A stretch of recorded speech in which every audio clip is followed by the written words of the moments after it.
Hey everybody, so I just wanted to jump on here today and leave my review for The Pope's Exorcist. This is directed by Julius Avery and it stars Russell Crowe. And this is actually based on a true account of Father Gabriel Amorth, who was the leading exorcist at the Vatican in the early 80s and to late 80s as well. He may have been there even before then, but as far as I know, this is the account that happened during that time in the 80s. And this follows the story about a young boy who gets possessed. He and his mother and sister had just moved into this new home where they were just kind of residing just to fix it up. And while there, this young boy kind of dabbles into a really dark part of the house. And next thing you know, he is possessed. In comes Russell Crowe to kind of be the lead exorcist on this case as well, where at the same time, I believe he does uncover a lot of secret things that the Vatican may or may not have been hiding. And that is pretty much kind of the summary that I can give you of this movie. Now, I love anything that deals with a demonic force. I like learning about it. I think it's fascinating. Of course, I think it's terrifying at the same time.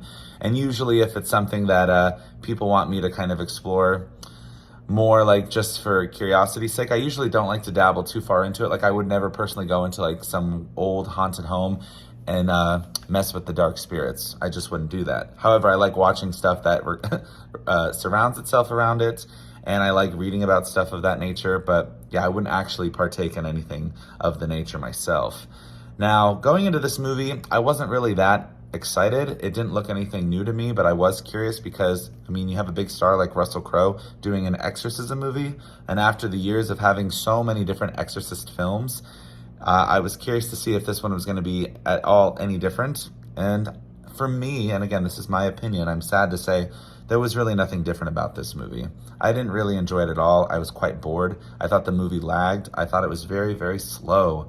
It just was this, like, it's weird because the movie like gets going right away, yet it does feel like it's dragging at the same time. So while the movie just starts right off, like from the get-go, it feels as if the movie still takes its time and it just doesn't really provide anything different. I didn't really find that there was anything creative stylistically. We just had a film come out last October called Pray for the Devil, and over the past few years we get, The Devil Inside.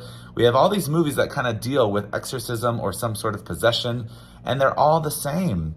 I don't think there's been an exorcism movie aside from, of course, the original Exorcist film, and in my opinion, one of the better ones of a more like recent time, which is The Exorcism of Emily Rose. Those are the two exorcism films that I think are just, top tier, really great, because obviously The Exorcist revolutionized the horror world, was terrifying.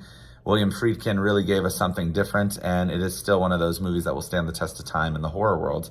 And then we had The Exorcism of Emily Rose, which more focused like on the court setting, but I really enjoyed that aspect of the movie, learning about the case. We do get a lot of disturbing sequences and images in that movie too, but I thought Scott Derrickson did an incredible job directing that film.